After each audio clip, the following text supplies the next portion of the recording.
بہت بڑی طاقت بنیں گے آپ اگر آپ کو سہنا آ گیا اور برداشت کرنا آ گیا. کیونکہ جب آپ برداشت کرتے ہیں نا تو اندر میں ایک طاقت پیدا ہوتی ہے. وہ طاقت آپ کی روح کو پرواز دیتی ہے اور اگلوں کے لیے تسخیر کا کام دیتی ہے. اور اگر آپ پھٹ گئے تو بم کے پھٹنے سے کیا ہوتا ہے؟ تباہی آتی. جب آپ پھٹیں گے یا میں پھٹوں گا تو معاشرے میں تباہی آ جائے گی. تو اس کے لیے آپ دو چیزوں کا اہتمام فرمائیں. ایک اپنی زبان کی حفاظت فرمائیں. آپ اس 400 کے معاشرے میں کوئی غیبت کرنے والا نہ ہو، کوئی جھوٹ بولنے والا نہ ہو، کوئی کسی کو طنز کرنے والا نہ ہو، تانا دینے والا نہ ہو. ایسی بات جو کسی کے دل پہ جا کے چوٹ مارے اس سے آپ اپنی زبان کو صاف کر لیں. کبھی اس پہ قابو پا سکیں گے، کبھی نہیں. کبھی رہ جائے گا، کبھی ہو جائے گا. تو جب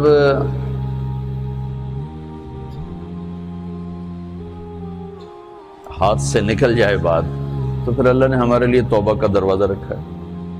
2 نفل پڑھو، اللہ سے معافی مانگو، جس پر زیادتی ہو اس سے جا کے معافی مانگو. اس سے آپ کی مزاج میں ٹھہراؤ آ جائے گا.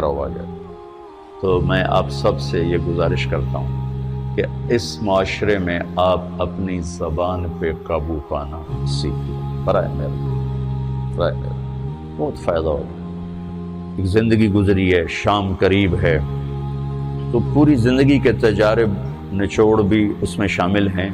اور تجارب نچوڑ کو گولی مارو اور دیوار پہ ڈال دو. میرے نبی کا فرمان اس کے لیے کافی ہے کہ آپ نے فرمایا کہ 2 چیزوں کی ضمانت دے دو، میں جنت کی ضمانت دیتا. ایک تمہارے جو 2 جبڑوں کے درمیان ہے، ایک تمہاری 2 ٹانگوں کے درمیان ہے، اسے پاک کر لو، میں جنت کا ضامن بن جاتا ہوں.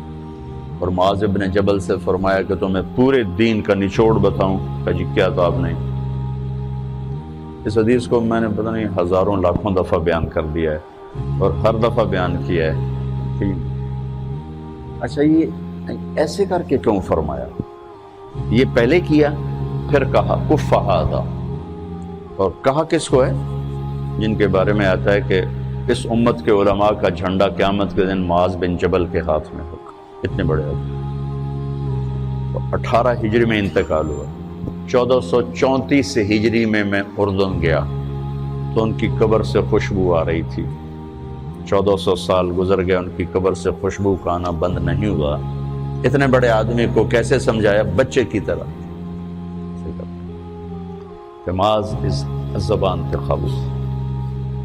تو آپ سب کو، اپنے آپ کو بھی کہتے ہیں، وہ عرب خطیب کہتے ہیں اوصیکم نفسی اولا وایاکم کر کے عام طور پہ خطبہ شروع کرتے ہیں. تو میں بھی اپنے ذات سے شروع کر کے آپ سے یہ عرض کرتا ہوں بچوں کہ اپنی زبان پہ قابو پانا سیکھو. یہاں اس کی مشق کر لو. یہ چھوٹا سا میدان ہے، چھوٹا ایک تالاب میں ہے. آپ تالاب، یہاں سے نکل کر آپ ایک سمندر میں کودیں گے جہاں کہ رشتوں کی فہرست ہوگی، تعلقات کی فہرست ہوگی، ناگواریوں کے خوفناک خاردار کانٹے ہوں گے. کہیں کہیں پھول ملیں گے ورنہ کانٹوں سے بھرا جہان ہے.